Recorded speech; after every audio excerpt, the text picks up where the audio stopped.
Hello student, welcome to Das campus. Das ক্যাম্পাসের YouTube চ্যানেলে তোমাদের সবাইকে আমি স্বাগত জানাচ্ছি।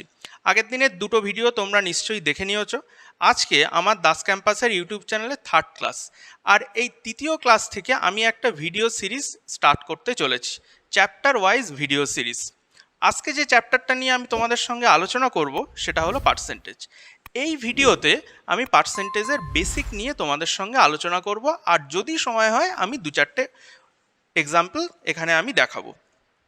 টোটাল এই পার্সেন্টেজের একটা সেট আমি তৈরি করেছি 25টা অঙ্কের বিভিন্ন প্রিভিয়াস ইয়ারের কোশ্চেন নিয়ে। এসএসসি, সিজিএল, সিএইচএসএল, WBCS এর বিভিন্ন প্রিভিয়াস ইয়ারের কোশ্চেন নিয়ে একটা 25টা অঙ্কের সেট আমি তৈরি করেছি। এইভাবে টোটাল 3 থেকে 4টে সেট 25টা অঙ্কের করে হবে। আর এই সেটগুলো তোমরা কোথা থেকে ডাউনলোড করতে পারবে? তোমাদের ডেসক্রিপশন বক্সে লিঙ্ক দেওয়া থাকবে, সেই লিঙ্ক থেকে তোমরা ডাউনলোড করতে পারবে, বা আমাদের দাস ক্যাম্পাসের যে টেলিগ্রাম চ্যানেল আছে সেই টেলিগ্রাম চ্যানেলে যদি তোমরা যুক্ত হও তাহলে সেখানে তোমরা এই পিডিএফটা পেয়ে যাবে। তাহলে আমি কথা না বাড়িয়ে এবার আমি পার্সেন্টেজের বেসিক নিয়ে তোমাদের সঙ্গে একটু আলোচনা করছি। দেখো, এই যে পার্সেন্টেজ, এই লেখার মধ্যেই কিন্তু পার্সেন্টেজের মিনিংটা লুকিয়ে রয়েছে। পার মানে কি? পার মানে হলো আমার এভরি বা প্রতি।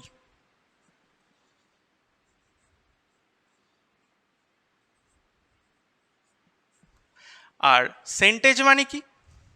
সেন্টেজ মানে বোঝাচ্ছে আমার 100। তার মানে কি হলো? যে প্রতি 100। বোঝা গেল না? আরেকটু ক্লিয়ার করে আমি তোমাদের জিনিসটা বলছি। দেখো, ধরো কোনো একটা এক্সাম হচ্ছে, এক্সামটা হলো আমাদের 200 নাম্বারের।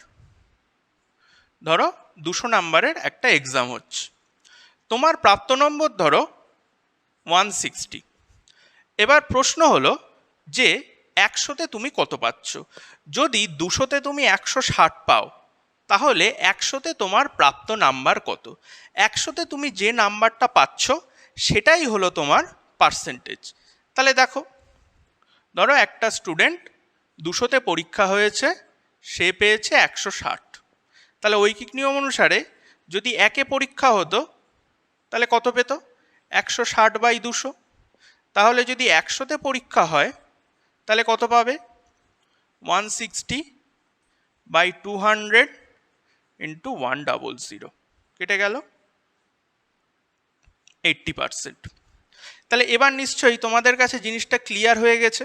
তাহলে পার্সেন্টেজ মানে কি? পার্সেন্টেজ মানে হচ্ছে 100-র রেসপেক্টে যে কোনো একটা কম্প্যারিজন, সেটা 100-র রেসপেক্টে কত হবে। এখানে যেমন এখানে 200-র জায়গায় 300 থাকতে পারতো। ধরো একটা পরীক্ষায় 300-র মধ্যে তুমি পেয়েছো 250, তাহলে 100-র মধ্যে তুমি কত পাবে? 100-র মধ্যে তুমি যেটা পাবে সেটাই হলো তোমার পার্সেন্টেজ মার্কস। তাহলে পার্সেন্টেজের বেসিকটা তোমাদের ক্লিয়ার হয়ে গেল। এইবার কম্পারেটিভ এক্সামে পার্সেন্টেজের জন্য আমাদের কি কি পড়তে হবে, শুরুতেই আমাদের পার্সেন্টেজ সম্পর্কে কি জানতে হবে সেটা নিয়ে এবার আমি তোমাদের সঙ্গে ডিসকাস করব। দেখো, শুরুতেই আমাদের যেটা জানতে হবে সেটা হচ্ছে বেসিক ভ্যালুজ অফ পার্সেন্টেজ। আচ্ছা, এটা বলার আগে আরেকটা ছোট্ট দুটো জিনিস আমি বলছি। দেখো, ধরো একটা ফ্র্যাকশন আছে তোমার কাছে, ধরো 2/3। এবার এই ফ্র্যাকশনটাকে তোমাকে পার্সেন্টেজে কনভার্ট করতে হবে। তাহলে তুমি কি করবে? কিচ্ছু না, জাস্ট 100 দিয়ে গুণ করে দেবে। এবার ধরো এটা কত হবে? এটা হবে হচ্ছে আমার 200/3।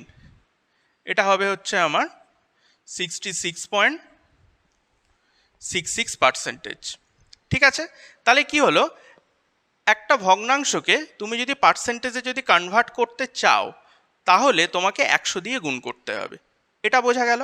এইবার সাপোজ ধরো তোমার কাছে একটা পার্সেন্টেজ ভ্যালু আছে, একটা সোজা পার্সেন্টেজ ভ্যালু আমি নিচ্ছি, ধরো 5%। তাহলে এই পার্সেন্টেজ যদি তুলে দেই তাহলে নিচে সবসময় 100 চলে আসবে। তার মানে কি? এই পার্সেন্টেজ মানেই হলো আমার 100 দিয়ে ভাগ করা। 5/100 তার মানে 1/20। তাহলে এই দুটো জায়গা থেকে আমরা কি বুঝতে পারলাম? এই দুটো জায়গা থেকে বুঝতে পারলাম যে কোনো একটা ভগ্নাংশ থেকে যদি আমি পার্সেন্টেজে কনভার্ট করতে চাই তাহলে সেই ভগ্নাংশটাকে আমার 100 দিয়ে গুণ করতে হবে। আবার কোনো একটা পার্সেন্টেজ ভ্যালু থেকে যদি আমি ফ্র্যাকশানে কনভার্ট করতে চাই তাহলে কিন্তু আমার 100 দিয়ে ভাগ করতে হবে। আরেকবার বলছি, আমি কোনো একটা ভগ্নাংশ দেওয়া আছে, সেই ভগ্নাংশ থেকে আমি পার্সেন্টেজে কনভার্ট করব সেই ভগ্নাংশটাকে, তাহলে সে ভগ্নাংশের সাথে আমি 100 গুণ করে দেবো জাস্ট। আবার কোনো একটা পার্সেন্টেজ ভ্যালু আছে, সেই পার্সেন্টেজ ভ্যালু থেকে যদি আমি ভগ্নাংশে কনভার্ট করতে চাই তাহলে জাস্ট সেই সংখ্যাটাকে আমি 100 দিয়ে ভাগ করে দেবো। তাহলে জিনিসটা পুরো ক্লিয়ার হয়ে গেল। আচ্ছা, এই হলো পার্সেন্টেজের পুরো বেসিক। এইবার আমাদের যেটা জানতে হবে পরীক্ষার জন্য সেটা হলো বেসিক ভ্যালুজ অফ পার্সেন্টেজ। এইরকম 20টা ভ্যালু তোমাদের কিন্তু একদম মুখস্থ রাখতে হবে। তারপরে এর থেকে কিছু ডিরাইভড ভ্যালু টুকটাক তৈরি হবে, সেগুলো কিভাবে করতে হয় আস্তে আস্তে তোমরা বুঝতে পারবে, আমি দেখাবো। প্রথমে দেখো, 1 মানে কি, মানে 1কে যদি আমি পার্সেন্টেজে কনভার্ট করতে চাই, এক্ষুনি আমি কি বললাম, এক্ষুনি আমি বললাম যে কোনো একটা সংখ্যাকে বা যে কোনো একটা ফ্র্যাকশানকে যদি আমি পার্সেন্টেজে কনভার্ট করতে চাই তাহলে তাকে আমার 100 দিয়ে গুণ করতে হবে। তাহলে 1কে যদি আমি পার্সেন্টেজে যদি কনভার্ট করতে চাই তাহলে আমাকে কি করতে হবে, 100 দিয়ে গুণ করতে হবে। তাহলে 1-এর সাথে যদি 100 দিয়ে আমি গুণ করি তাহলে কি হবে, 100 হবে। তাহলে 1 মানে হচ্ছে আমার 100%। একইভাবে হাফ, এই হাফের সাথে যদি তুমি 100 গুণ করো তাহলে কি হবে, 50 হবে, তার মানে হবে 50%। তাহলে তারপরে আছে 1/3, 1/3-র সাথে যদি তুমি 100 গুণ করো তাহলে কি হবে, তাহলে হবে হচ্ছে 33.1/3% ইজ ইকুয়াল টু 33.33%। এই প্রত্যেকটা ভ্যালু কিন্তু তোমাদের মুখস্থ রাখতে হবে, মানে পরীক্ষায় আসলে যেন ক্যালকুলেশন না করতে হয়। এই প্রত্যেকটা ভ্যালু আমার যেমন মুখস্থ, তোমাদেরও কিন্তু মুখস্থ রাখতে হবে। পরীক্ষার সময় কিন্তু ক্যালকুলেশন করে কিন্তু বের করার সময় নেই। আচ্ছা, তারপরে কি আছে, 1/4, 1/4-এর সাথে 100 গুণ করলে আসবে কি 25%। তারপরে 1/5, 20%। 1/6, ভেরি ভেরি ইম্পর্টেন্ট, 16.2/3% বা 16.66%। দুটো ভ্যালুই কিন্তু মুখস্থ রাখতে হবে। একটা হচ্ছে ফ্র্যাকশান দিয়ে যে ভ্যালুটা আছে, আরেকটা হচ্ছে আমার দশমিক দিয়ে বা ডেসিমাল রিপ্রেজেন্টেশন দিয়ে যে ভ্যালুটা আছে, দুটোই কিন্তু মুখস্থ রাখতে হবে। তারপরে কি আছে, 1/7, কি আছে 14.2/7%, সেটাই ইকুয়াল টু কি 14.28%। আচ্ছা, তারপরে কি আছে 1/8, 1/8 কি 12.5% বা 12.5%, ইম্পর্টেন্ট। 1/9, ভেরি ভেরি ইম্পর্টেন্ট, 11.1/9% বা 11.11%। তারপরে 1/10, 10%। 1/11, 9.1/11% ইজ ইকুয়াল টু 9.09%, ইম্পর্টেন্ট। 1/12, 8.1/3% বা 8.33%। তারপরে 1/13, 7.9/13% বা 7.69%। আচ্ছা, তারপরে হচ্ছে 1/14, কি না 7.1/7% বা 7.14%। 1/15, ভেরি ভেরি ইম্পর্টেন্ট, 6.2/3% বা 6.66%। তারপরে হচ্ছে 1/16, 6.1/4% বা 6.25%, ভেরি ভেরি ইম্পর্টেন্ট। তারপরে 1/17, 5.15/17% বা 5.88%। তারপরে 1/18, 5.5/9% বা 5.55%। তারপরে 1/19, 5.5/19 বা 5.26%। তারপরে 1/20 বা 5%। ঠিক আছে, এই কটা ভ্যালু কিন্তু তোমাদের মুখস্থ রাখতে হবে। আচ্ছা, এবার এই সমস্ত ভ্যালুগুলোকে কাজে লাগিয়ে কিছু কিছু ভ্যালু তোমাদের বার করতে হবে। আমি কয়েকটা উদাহরণ দিয়ে তোমাদের বোঝানোর চেষ্টা করছি। দেখো, যদি বলে যে 3/5, এই 3/5-এর পার্সেন্টেজ ভ্যালু কি হবে। কোনো একটা পরীক্ষায় অঙ্ক করতে করতে 3/5 চলে আসলো, 3/5-এর পার্সেন্টেজ ভ্যালু ক্যালকুলেট করতে হবে। তাহলে কি তুমি কি এখানে এইভাবে করবে যে 3/5 এর সাথে 100 গুণ করলাম পার্সেন্টেজে কনভার্ট করার জন্য, 5 100 কাটলাম, 20 হলো 60%। এটা কিন্তু বেসিক মেথড, এইভাবে কিন্তু করা যাবে না, এইভাবে কিন্তু করা যাবে না। তাহলে কিভাবে করব, দেখো 3/5 আছে, এবার টেবিলটা আমি যে টেবিলটা এক্ষুনি লেখালাম সেই টেবিলটা তোমরা রিমাইন্ড করো। দেখো 1/5, 1/5 মানে কি ছিল টেবিলে? 1/5 মানে ছিল আমার 20%। এখানে কি আছে? এখানে আছে 3/5। তাহলে 3/5 মানে আমার কত হবে? 3/5 মানে হবে আমার 60%। ঠিক আছে? আচ্ছা, নেক্সট উদাহরণ 1/40। পরীক্ষায় খুব কাজে লাগে 1/40।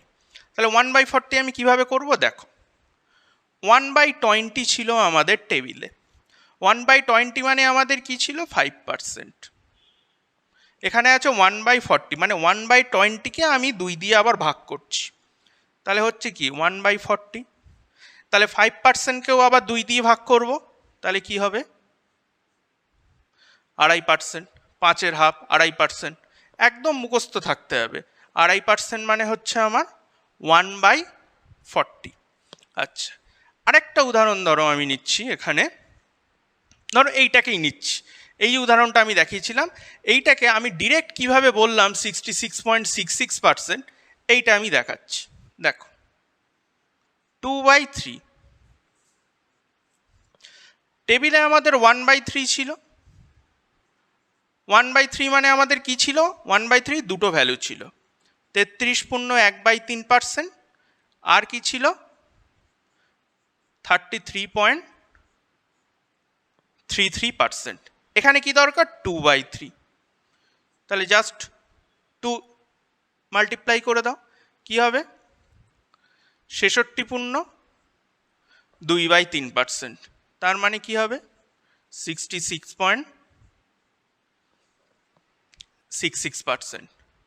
বোঝা গেল? 8/11। দেখো টেবিল রিমাইন্ড করো 1/11। 1/11 মানে আমাদের কি ছিল? 1/11 মানে ছিল আমাদের 9.1/11%। আর এর ডেসিমাল রিপ্রেজেন্টেশন কি ছিল? 9.09%। এখানে দরকার কি? 8/11। তাহলে 8/11। তাহলে কি হবে? তাহলে হবে হচ্ছে আমার 72.8%।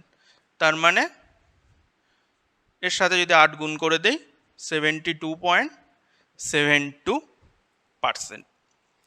আজকের লাস্ট এক্সাম্পল নিয়ে আমি তোমাদের সঙ্গে ডিসকাস করছি।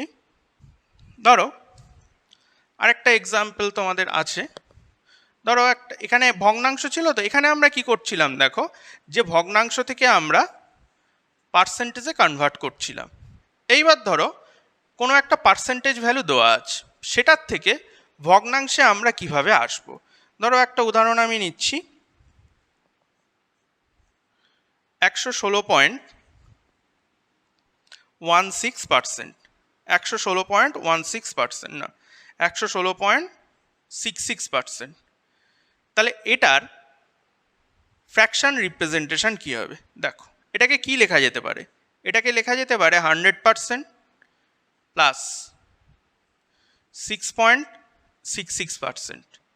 আচ্ছা, তাহলে 100% মানে কত? 1। আর 6.66% মানে কত? টেবিল রিমাইন্ড করো। 6.66% মানে হচ্ছে আমার 6.2/3%। আর 6.2/3% মানে কত? 1/15। টেবিল মুখস্থ করতে হবে। 1/15 তার মানে কি হবে? 16/15। ঠিক আছে? আরও অনেক ধরনের ভ্যালু হয়, আর অঙ্ক করতে করতে তোমরা ভ্যালুর সাথে আরও ভালো করে তোমরা পরিচিত হবে। সেখানে তোমরা ভ্যালু সম্পর্কে আরও ভালো করে তোমরা আইডিয়া পাবে। আজকে এই অবধি। এই ভিডিওর নেক্সট পার্ট নিয়ে আমরা নেক্সট ক্লাসে আসছি।